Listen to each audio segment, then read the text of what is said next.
Zo ben je trainer van Heerenveen en wil de directie net mooi verder. En zo ben je niet een haattrainer van Feyenoord. Dat wel wat anders is, die van de morgen wil blikken. Verbeek had er geen moeite mee en strielt roer. En ik moet zeggen dat ik er echt zin in heb. Ik kan bij mij eigenlijk niet snel genoeg beginnen. Alles leuk en aardig, maar nou ter zake. Waarom had Feyenoord voor Verbeek kiezen? Gert-Jan is in ieder geval een trainer die zich breed georiënteerd heeft. Met daarnaast natuurlijk een aantal hele specifieke kwaliteiten. Als ik naar zijn ploegen kijk, Heracles en nu ook Heerenveen, die maken allemaal een uiterst fitte indruk. Dus op het fysieke vlak, daar heeft hij ontzettend veel verstand van.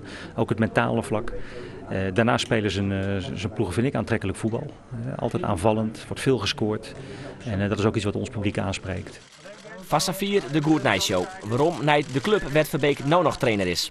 Feyenoord en Heerenveen binnen concurrenten van het 5e plak. Verbeek maakt het hem liek wel geen zwaargen oer de tjinstelde belangen. Maar wat als Feyenoord volgend seizoen spelers wil van Heerenveen? Jeder joeg Verbeek al aan dat Soleimani bij Gelieks klaar is voor een topclub. Ik heb ook al ervaren dat de scouting van Feyenoord zeer actief is en zeer goed bezig is. Dus ik kan me niet voorstellen dat ze Soleimani over het hoofd hebben gezien. De toekomst stil uitwijzen als spelers van Heerenveen naar Feyenoord gaan. Maar hoe zit dat correct met Verbeek zijn assistenten?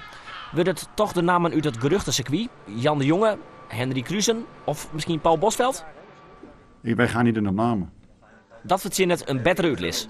Feyenoord heeft ook zijn ervaringen met trainers. Dus dat is ook zo uitsputsen. Er komt net in dat ik net zie zitten, maar er komt ook net in dat Feyenoord net ziet zitten. Nee, maar de namen die nou circuleren, en dat is nog een grote vraag. Dat is zeer prematuur. Ja, dat is allemaal uit de lucht gegrepen. Gert-Jan Verbeek, 44 jaar, ben in Deventer, nou wen je het in Jobbegeer. Oh ja, loopt hij eens trouw in Friesland? Het is gewoon ondoenlijk om vanuit Jubbega iedere dag heen en weer te karren.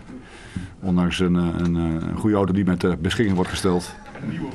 En een nieuwe auto. Ja. Nee, ga ik het westen wonen. Vassavier us bekend stiet het huis van Verbeek nog net te Cape.